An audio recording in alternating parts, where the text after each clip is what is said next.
we're going to add and subtract matrices. So again, we have a clothing store called Cool Threads, and they're using matrices to keep track of monthly sales.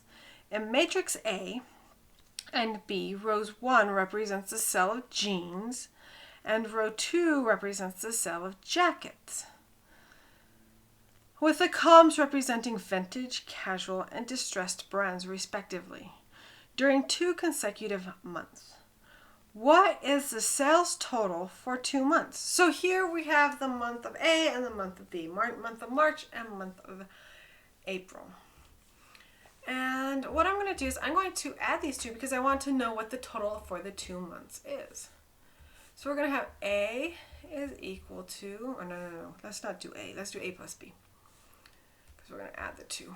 A plus B, so matrix A plus matrix B is going to be 14, 11, 28, 10, 15, 35, plus, I'm going to use orange for this one, 18, 17, 25, 16, 9, and 45.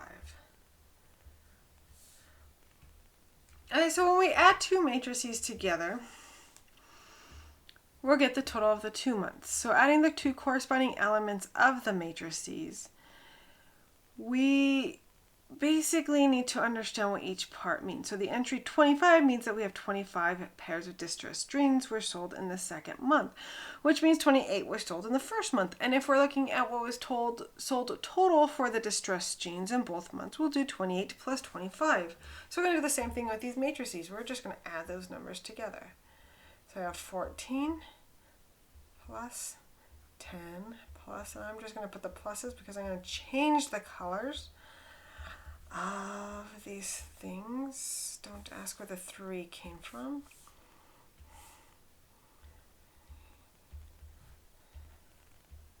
Plus.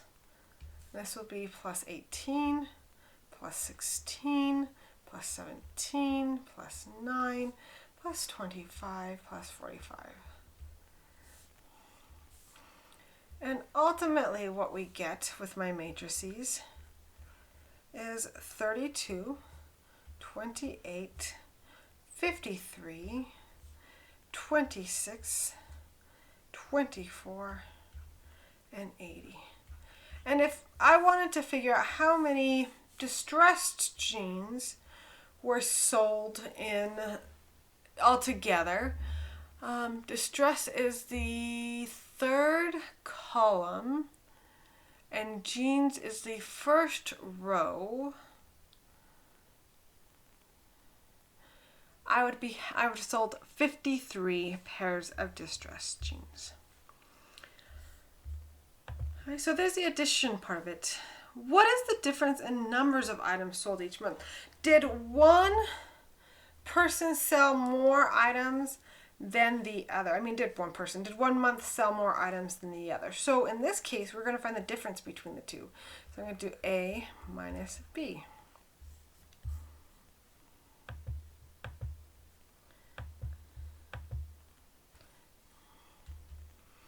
So I'm just going to jump straight into this. Since we saw what we did with addition, we do the same thing with subtraction. We're going to subtract each from the other. So I'm going to do 14 minus 18, 10 minus 16, 11 minus 17, 15 minus 9, 25 minus 28, and 35 minus 45.